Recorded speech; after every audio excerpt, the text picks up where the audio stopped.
안녕하세요. 오늘 우리는 아주 특별한 과학 탐정이 되어서 우리 주변에 늘 있지만 잘 몰랐던 불의 비밀을 하나씩 파헤쳐 볼 겁니다. 준비되셨나요? 자, 우리 탐정대의 첫 번째 단서부터 한번 살펴볼까요? 무언가가 불에 탈 때 가만히 들여다보면 어떤 일이 벌어지고 있을까요? 두 가지 아주 큰 변화를 발견할 수 있을 거예요. 맞아요. 물질이 불에 타면 자기가 원래 가지고 있던 에너지를 막 내뿜기 시작하는데요. 그게 바로 뜨거운 열이랑 밝은 빛으로 바뀌어서 나오는 거예요.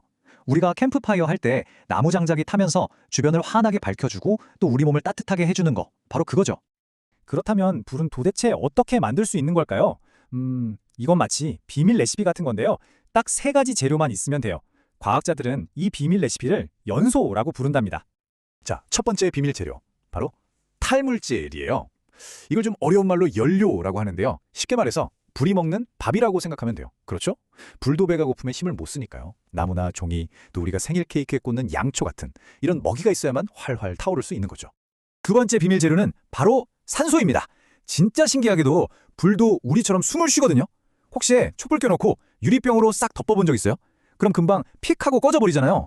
그게 바로 병 안에 있던 산소를 불이 다 마셔버려서 그래요. 산소가 많으면 많을수록 불은 더 신나서 활활 타오른답니다. 이제 마지막 세 번째 비밀 재료, 바로 열, 그러니까 뜨거운 온도예요. 탈물질도 있고 산소도 있는데 그냥 가만히 둔다고 불이 붙진 않잖아요. 모든 물질은 이 온도만 넘어봐, 그럼 바로 불타오를 준비가 되어 있어 하고 기다리는 그런 특별한 온도를 가지고 있거든요. 그 온도를 딱 넘겨줘야만 비로소 불이 시작될 수 있는 거예요.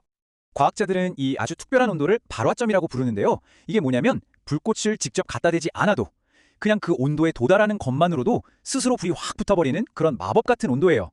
예를 들어볼까요? 종이 있잖아요. 이 종이는 주변 온도가 한 230도쯤 되면 저절로 불이 붙기 시작해요. 우리가 물을 100도에서 끓이는데 그거보다 훨씬 더 뜨거운 온도죠. 바로 이 230도가 종이의 발화점인 거예요. 딱 맞는 비밀번호를 눌러야 문이 열리는 것처럼 이 발화점이라는 비밀번호를 맞춰야 불이라는 문이 활짝 열리는 거죠. 신기하죠? 자, 이제 우리는 불을 만드는 세 가지 비밀 코드를 모두 알아냈어요. 그럼 이걸 반대로 생각해보면 어떨까요? 맞아요. 불을 끄는 방법도 알 수 있겠죠? 이렇게 불을 끄는 과정을 우리는 소화라고 부릅니다.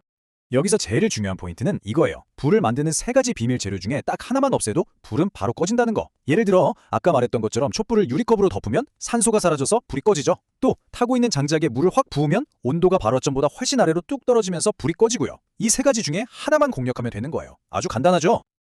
근데 이건 정말 조심해야 해요. 모든 불을 똑같은 방법으로 끌 수 있는 건 절대 아니거든요. 만약에 부엌에서 요리하다가 식용유에 불이 붙었다. 이때 깜짝 놀라서 물을 부으면 정말 큰일 나요. 물이 뜨거운 기름 아래로 들어가면서 순식간에 수증기로 변해 폭발하듯이 불붙은 기름을 사방으로 튀게 만들거든요. 그럼 불이 훨씬 더 커지겠죠? 이럴 때는 산소를 막는 게 정답이에요. 젖은 수건으로 조심스럽게 덮거나 꼭 소화기를 사용해야 합니다. 우리가 배운 이 과학 지식은요, 그냥 지식이 아니에요. 위험한 상황에서 우리를 지켜줄 수 있는 엄청난 슈퍼파워가 될 수 있어요. 그럼 만약 진짜로 불이 났을 때 우리는 어떻게 해야 할까요? 자, 이건 우리 생명을 지키는 아주 중요한 안전 설계도니까 꼭 기억해두세요. 모든 단계가 다 중요하지만 특히 2번과 3번, 뜨겁고 나쁜 연기는 위로 올라가는 성질이 있으니까 젖은 수건으로 코와 입을 막고 최대한 몸을 숙여야 해요. 그리고 정전으로 갇힐 수 있는 엘리베이터는 절대 타면 안 되고 꼭 계단을 이용해야 한다는 점. 이 작은 행동 하나하나가 정말 큰 차이를 만든답니다. 우리는 어떻게 몸을 지켜야 하는지 이제 알았어요. 그런데 반대로 불길 속으로 용감하게 뛰어드는 우리의 영웅들이 있잖아요. 소방관들은 어떻게 안전할 수 있을까요? 바로 여기에도 엄청난 과학기술이 숨어 있답니다. 소방관들이 입는 이 방화복은요, 그냥 옷이 아니에요. 이건 거의 최첨단 과학기술로 만든 갑옷이라고 할 수 있어요. 겉옷만 해도 400도가 넘는 엄청난 열을 견디는 특수 소재로 만들어졌고요. 등에는 유독가스가 가득한 곳에서도 숨을 쉴 수 있게 해주는 산소통까지 다 갖추고 있답니다. 대단하죠? 근데 더 놀라운 건 뭔지 아세요? 이 기술이 지금도 계속해서 발전하고 있다는 거예요.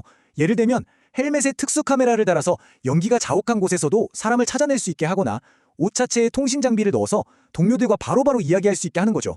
우리의 영웅들을 더 안전하게 지켜줄 미래 기술들이 계속 개발되고 있는 거예요. 자, 오늘 우리 과학 탐정들은 불의 세 가지 비밀, 즉 탈물질, 산소, 높은 온도에 대해서 완벽하게 파헤쳐봤어요. 그리고 그 비밀을 이용해서 불을 끄는 방법까지 알아냈죠. 그럼 이제 여러분에게 마지막 미션을 드릴게요. 오늘 배운 이 과학 지식을 이용해서 여러분이라면 미래에 어떤 멋진 안전장치를 만들어 보고 싶나요? 여러분의 기발한 상상력이 미래를 훨씬 더 안전하게 만들 수 있을 거예요.